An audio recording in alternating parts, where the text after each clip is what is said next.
Hi, I'm Miss Kelsey and I'm the site supervisor here at Lily Pad Early Learning Center. I'm going to give you a tour of our preschool classroom. So come follow me. So as you enter the room, we have our computer check-in station right here. We do check in electronically. It's all done with your fingerprint. It's very fancy. And then along this lower shelf are all of our students' personal cubbies. Your child will get a personal cubby to put all of their belongings to keep everything safe and sanitary. Along this side, we have our shoe shelf. It is currently shoeless. And then our library.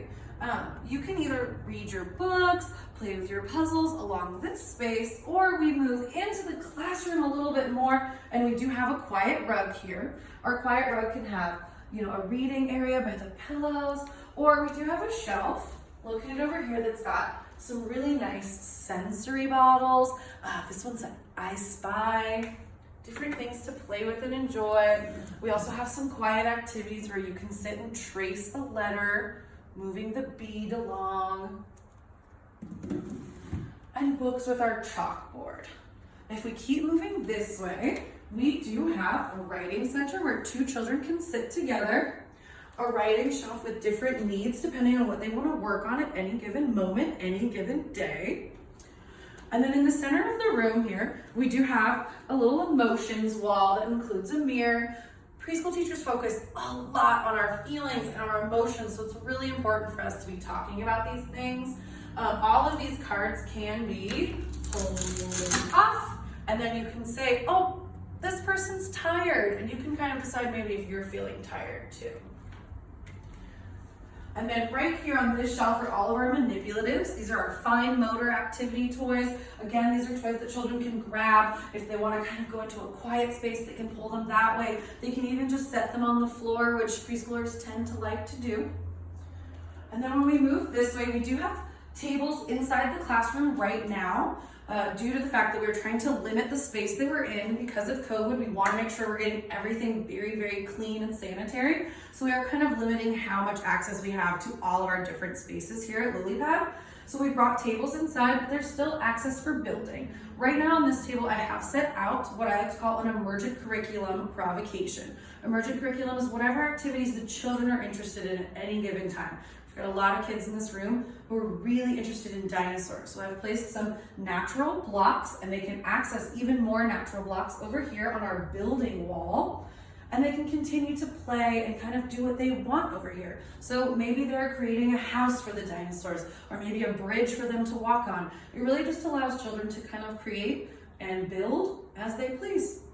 When we move this way, normally this section of the classroom would house our dramatic play area, but again, due to COVID, we are limiting certain things, one of those being clothing and hats that you would be putting on and off. So we have placed a table in here. We've been using this a lot for our art or our science activities. Right now, I've got kind of a art fine motor activity out. It's based off a book, In the Trees Honeybees, because we are talking about spring a lot right now for our normal curriculum. What the children get to do over here is they get to pick up a honeybee, they get to dip it in the flower where all of this wonderful glitter pollen is, and they get to pollinate the honeycomb. This is a project that you can expand upon. You can talk a lot about the shape of honeycomb, which is a hexagon. You can discuss the fact that glitter is getting everywhere because the pollen is going all over the place. The more the wonderful bees pick it up.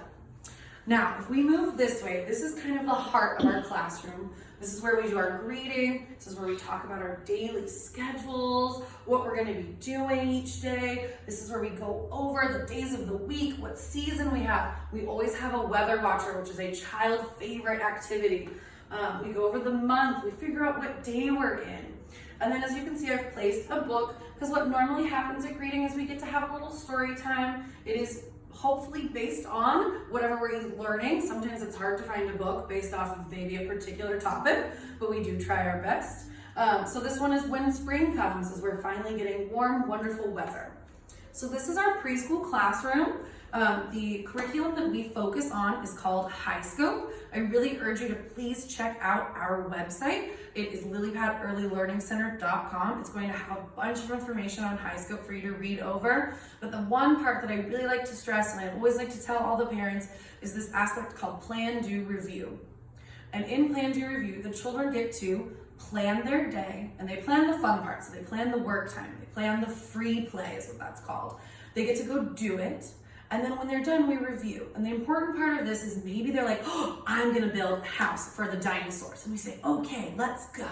And we go and they're doing their work time, and maybe they build a house for a while, and then maybe they color, and then maybe they're reading a book. But when we come back, we're gonna say, hey, how did it go when you were building your house? They're gonna say, oh, it fell down, I couldn't get it to stay up maybe. And then we talk about a foundation, we talk about how to keep it up. It creates a lot of critical thinking, it creates a lot of new vocabulary. It also reminds children what they're doing every day, to kind of be mindful of their actions as they're going through this space, which can be a really important aspect for later life.